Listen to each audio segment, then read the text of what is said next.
샬롬 평강을 전합니다. 오늘은 로마서 1장 후반절 말씀을 나누도록 하겠습니다. 오늘 오전에 약간 비가 내리고 또 날씨가 흐린데 맑은 날이 있으면 흐리고 비 오는 날도 있죠. 이것이 자연의 이치입니다. 자연의 순리대로 날씨는 변하죠. 하지만 인간의 욕심으로 인해 지구온난화 현상이 있게 되고 평균 기온이 상승하니 북극, 남극, 빙하 그리고 고산지대 글레이셔가 녹아 해수면이 올라가기도 합니다. 리서치를 해보니까 이번 코비드 팬데믹 원인 중에 하나가 이 자연과 함께 순리대로 인간이 더불어 살지 않고 욕심으로 인해 야생의 세계의 그 질서를 무너뜨려 박쥐 등 야생동물에게만 있어야 하는 바이러스가 인간에게 옮겨진다라고 주장하는 유튜브 동영상 제가 어느 날 보게 되었고 생각해 보니까 맞는 것 같아요. 정말 그렇습니다. 인간은 하나님께서 만드신 이 피조물 중에 만물의 영장으로 만드셨고 인간으로서 누려야 하는 이 창조 사명과 삶의 목적 외에 인간의 범주를 벗어나 하나님의 영역을 침범하여 죄가 형성이 되고 그로 인한 결과 중에 하나가 지구가 지금 아파하고 있고 또 생태계가 창조 질서를 벗어나 영리대로 움직이는 것 같습니다. 그래서 이 팬데믹, 코비드를 비롯한 여러 팬데믹이 발생하는 것 같아요.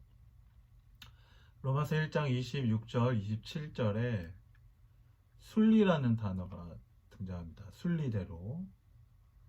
제가 읽어드릴게요. 이 때문에 하나님께서 그들을 부끄러운 욕심에 내버려 두셨으니 곧 그들이 여자들도 순리대로 쓸 것을 바꾸어 영리로 쓰며 그와 같이 남자들도 순리대로 여자 쓰기를 버리고 서로 향하여 음욕이 부릴 듯하며 남자가 남자와 더불어 부끄러운 일을 행하여 그들의 그릇됨에 상당한 보응을 그들 자신이 받았느니라. 여기 순리대로라는 단어를 원어로 보면 이 자연이라는 단어에서 파생된 단어예요. 하나님이 이 자연계, 즉 동식물계에 세우신 이 질서를 의미하는데요. 본문에서는 물론 남녀관계, 부부 사이에 주신 결혼 질서를 말합니다. 성은 하나님께서 창조하신 남녀관계의 질서, 부부 사이에 주신 질서대로 사용해야 하는데 그것을 죄로 인해 영리대로 사용해서 그 결과로 인해 동성애가 있게 됐다고 바울은 말합니다. 물론 이제 그 이후에 후반절에 보면 여러 가지 죄악들에 대해서 말하고 있죠.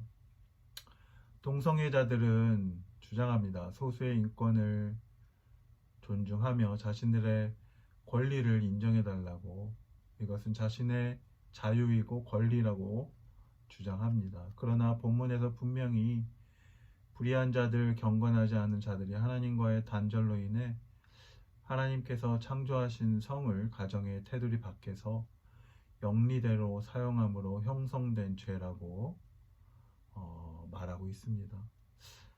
인간이 살아가는 데 있어서 가장 중요한 것 중 하나는 하나님이 세우신 창조 질서대로 살아가는 것입니다. 인간을 창조하실 때 하나님께서는 인간에게 모든 것을 하나님의 법칙대로 에덴 동산의 피조물들을 특별히 대리자로서 관리인으로서 다스리는 사명을 주셨죠. 인간만이 특별하게 하나님의 형상대로 창조되었기에 하나님과 영적으로 교통할 수 있는 특권을 누리도록 만들어졌습니다. 따라서 전능하신 하나님을 인식하며 그분을 두려워하고 그분의 뜻대로 이 세상 모든 만물을 관리하는 것이 또한 이 땅을 살아가는 동안 우리가 성취해야 될 삶의 목적 중에 하나이죠. 인간관계도 마찬가지인 것 같아요. 인간은 경건하게 살도록 창조되었죠. 하나님의 공의대로 하나님의 사랑을 나누며 살아가는 것이 순리입니다.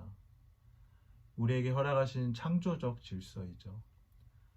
그 질서 아래 인간은 관계를 맺어하고 하나님만을 두려워하며 살아갈 때 인간관계 형성도 하나님께서 세우신 질서 아래 세워나갈 수 있는 것 같습니다. 하지만 인간 안에 죄가 들어오고 생각이 허망하여지고 마음이 어두워져서 스스로 지혜 있다고 이렇게 하게 되면 하나님과 관계가 단절되고 인간은 저마다 다양한 형태의 우상을 형성하게 되죠. 동성애도 그렇고 로마서 1장 29절에 말하는 다양한 종류의 죄악들도 마음에 하나님 두기를 싫어함으로 자연적으로 형성되는 죄악의 형태, 죄악의 결과입니다. 이 모든 것들이 영리대로 살아가기 때문에, 즉 하나님과의 관계가 단절되고 인간관계 가운데 사랑의 열매를 맺지 못하기 때문에 형성되는 결과라고 말할 수 있죠. 예수님께서는 자신이 율법을 완성하러 이 땅에 오셨다고 제자들에게 말씀하십니다. 로마서 10장 4절에서도 그리스도는 모든 믿는 자에게 의를 위하여 율법의 마침이 되시니라 라고 말하고 있죠. 예수님께서 제자들에게 주신 새 계명, 몸과 마음과 정성을 다해 하나님을 사랑하고 내 이웃을 내 몸과 같이 사랑하라, 이것이 주님께서 알려주신 새 계명인데, 그 당시에 율법주의자들, 바리새인들이 이것을 지키지 않았죠. 사랑을 행하지 않고 613개의 이 토라, 모세 율법을 아는 것이 아는 것에 자신의 의로움을 나타내며 그들은 살았습니다. 그들에게 예수님께서는 사랑을 행함을 통한 율법의 완성을 강조하시죠. 하나님 사랑, 이웃 사랑도 사실 한 영혼이 하나님의 관계 가운데 온전히 화목을 이루고 절대자이신 하나님을 두려워하며 하나님 아래 모든 것이 질서대로 순리대로 움직일 때 가능합니다.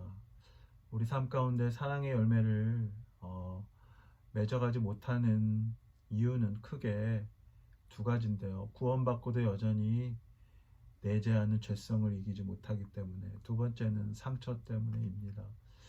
인간관계 가운데 여전히 영리대로 움직이며 성령의 열매를 맺지 못하는 것은 하나님과의 그 온전한 화목의 관계를 내 안에 이루지 못하고 쓴뿌리와 죄성으로 인해 이웃관계 가운데 역기능의 관계가 형성되기 때문입니다. 한국인들의 IQ는 아주 높은 것 같아요. 한인 젊은 세대의 능력은 타 민족에 비해 탁월하게 월등합니다. 하지만 EQ가 높지 않은 경우가 있어요. 인간관계 맺는데 어려움을 종종 겪는 경우가 있습니다.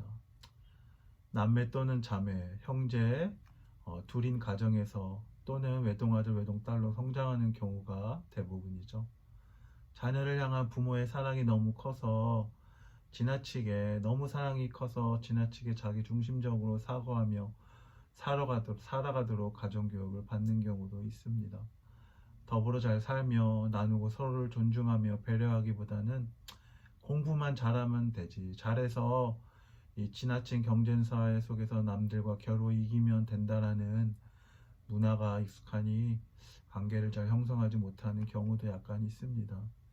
인간이 살아가는 데 있어서 가족에서, 직장에서, 사회에서 맺어지는 관계 가운데 역기능이 나타나는 것도 또한 여러 가지 이유가 있겠지만, 하나님과 온전히 화목하지 않고 이웃을 사랑의 대상이 아닌 경쟁의 대상으로 생각하기 때문에 나타나는 현상이라고 또 볼 수 있습니다. 하지만 하나님과의 화해가 온전히 이루어지면 자연스럽게 인간관계도 사랑의 열매를 맺어갈 수 있고, 또 인간은 하나님을 만난 만큼, 하나님 사랑을 아는 만큼 또한 사랑하는 것 같습니다. 자연 속에서도, 인간관계 속에서도 질서가 중요합니다. 하나님과의 관계 가운데 하나님을 인격적으로 만나 하나님을 두려워하며 살아가게 되면 이웃관계 가운데서도 모든 것이 하나님의 질서대로 사랑의 열매들이 맺히게 됩니다. 모든 것이 순리대로 움직입니다. 자연을 더욱 순리대로 관리하게 되죠. 탐욕으로 인해 자연 생태계를 파괴시키는 것이 아니라 하나님께서 세우신 질서 안에서 더불어 더 잘 살기 위해 아름답게 자연을 보존합니다. 이것이 창조 때 인간과 처음으로 하나님께서 세우신 언약이기 때문입니다. 모든 것이 하나님의 질서대로 하나님의 순리대로 움직일 때 죄의 열매는 우리 삶 가운데 사라지게 되고 은혜의 열매, 사랑의 열매를 맺게 됩니다. 마지막으로 성경 한 구절 읽고 마무리하도록 하겠습니다. 로마서 5장 10절 11절입니다. 곧 우리가 원수 되었을 때 그의 아들의 죽으심으로 말미암아 하나님과 화목하게 되었은즉 화목하게 된 자로서는 더욱 그의 살아나심으로 말미암아 구원을 받을 것이니라. 그뿐 아니라 이제 우리로 화목하게 하신 우리 주 예수 그리스도로 말미암아 하나님 안에서 또한 즐거워하느니라. 아멘.